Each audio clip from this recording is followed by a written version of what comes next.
જાનવરો જોડે નોર્મલ કઈ કઈ હિંસાઓ થાય છે. મારપીટ, એ તો તમે જોયું જ હશે. કોઈ પણ સોસાયટીમાં કે ગમે ત્યાં કૂતરું જાય એટલે હટ હટ, આ તે લાકડી, પથ્થર, લોખંડનો દંડો, કોઈ પણ એમાં સ્ટ્રીટ ડોગ આવી ગયું, ગાય, બળદ, ભેંસ, કોઈ પણ જાનવર, ભૂંડ, બધા જ ઝેર આપવું. એટલે સૌથી ઈઝી, આમ કૂતરું આવીને કાં તો કોઈ પણ જાનવર આવીને બગાડતું હોય એટલે એને ઝેર આપી દેવું, એટલે એક સાથે એક બધો ખેલ ખતમ થઈ જાય. ગેરકાયદેસર રીલોકેશન, એટલે મારા સોસાયટીમાં કૂતરું છે તો એને પગ બગ બાંધીને હું ક્યાંક બીજે મૂકી આવીશ. એમને એવું લાગે છે કે અગર એ કૂતરું બીજે જતું રહેશે તો અમારી સોસાયટીમાં શાંત થઈ જશે, પણ એમને ખબર જ નથી કે ફરીથી વેક્યુમ ક્રિએટ થશે અને બીજા જાનવરો આવશે. અકસ્માત પછી મદદ ના કરવી, એટલે કોઈ પણ જગ્યાએ એક્સિડન્ટ થાય, કંઈ પણ તમે જોયું હોય, ક્યાંક ફસાઈને કંઈક વાગ્યું હોય, કાં તો પડી ગયું હોય કે ગમે તે, તો બિલકુલ કદી ફોન કરવો નહીં, ના એમ્બ્યુલન્સ બોલાવી, ના એનજીઓ ને બોલાવી, ના કોઈને સલાહ સૂચન કરવી, ના કઈ મેડિસિન માટે પૂછવું, કારણ કે જાનવર તો પ્લાસ્ટિક છે.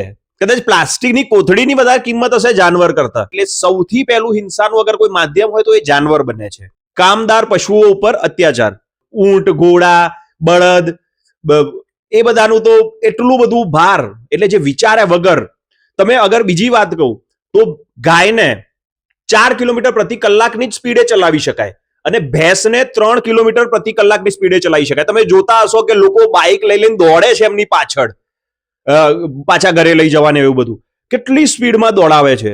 ના કોઈની ચિંતા, સામેવાળાની શું થશે, ગાયનું શું થશે, પોતાનું શું થશે. જાતીય હિંસા, તમને ખબર છે જાનવરો ગુજરાતમાં પણ અને બાકી આખા દેશમાં, એટલે જાનવરો સાથે રેપ થાય છે, જાનવરો સાથે એવી એવી વસ્તુઓ થાય છે કે તમને હવે હું કેમેરામાં કહું તો મને શરમ આવશે. જાનવરો સાથે અગર આવી હિંસા થતી હોય તો આપણા છોકરાઓ, આપણી બેન દીકરીઓ કેવી રીતે સુરક્ષિત છે?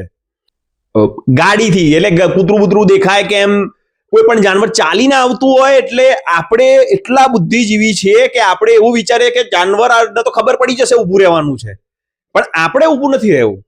સમજે? કારણ કે આપણને એવું છે કે જાનવર હોશિયાર છે. આપણે પેલી કહેવત સાંભળી હતી, અકલબડિયા ભેંસ. એટલે હવે તો આપણા પાસે બુદ્ધિ તો રહી નહીં, એટલે આપણે તો એવું જ છે કે ભેંસ જ મોટી છે.